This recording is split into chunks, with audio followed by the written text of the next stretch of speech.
Good morning, Harvey Schmidecki, and I'm here with your tip of the week from Survival Strategies.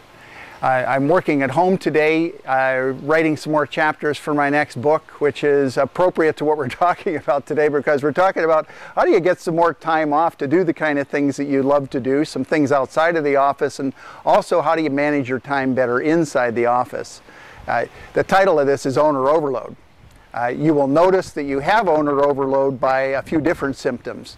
One is you might be spending 10 or 12 hours a day in the clinic doing things that you would rather not be doing. You may be noticing that you're wearing hats and doing things that really should be done by other people in the practice. One of the big indicators too is that you haven't had a vacation in a long time, or you would like to be getting away a lot more often than you do. So here are some first aid things that you can do. Number one, and overriding all of these, is that you have to recognize that you wear at least two hats in a practice. You wear at least the clinician hat and your owner executive hat. You may be doing marketing and things like that as well, but your most important hat is as the owner and executive of the practice. That has a very specific purpose, and that is to put the organization there and to get other people to get the work done. So you have to grant that hat as much importance as your clinician hat, which means if you're working 10 or 12 hours a day, you'd better take a good chunk of that.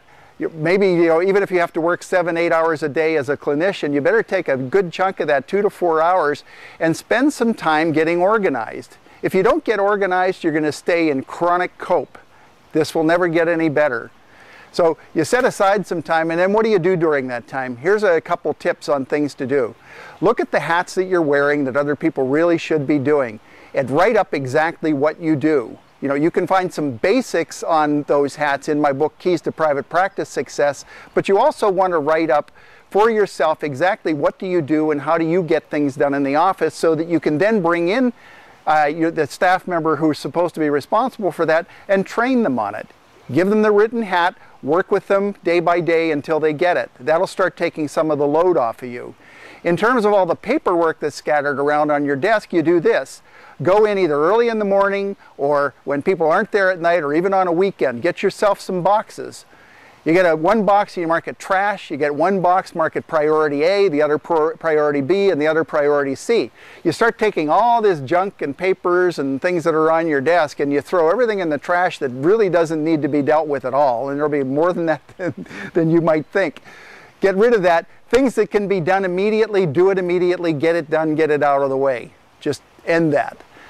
If you have things that need to be done on a timetable, prioritize it A, B, and C in terms of the importance of it and the timeliness of it. And then take those and put them into some folders so that you can work on them day by day during your organizational time.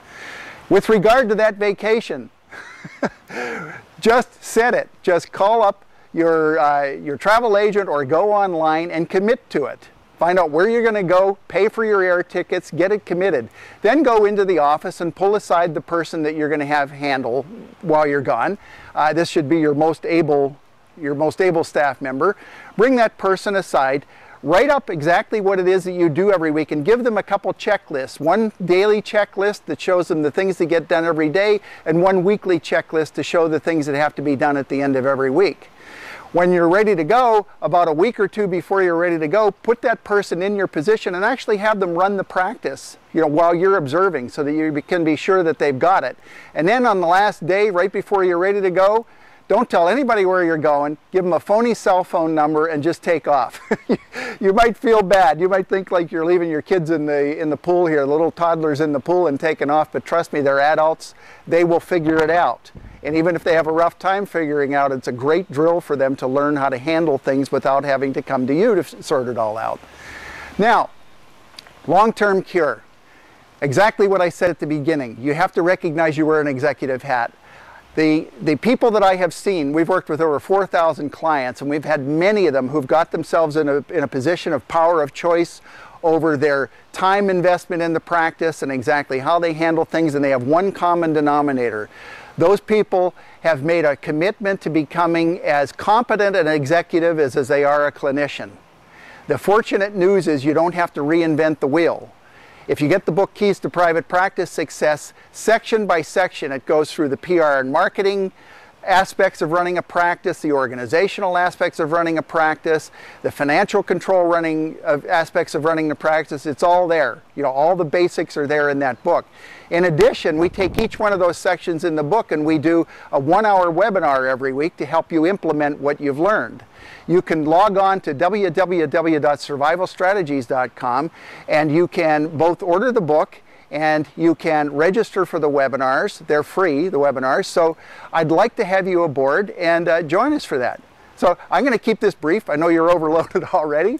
So go book that vacation and have a great week in the practice. And we'll talk to you next week.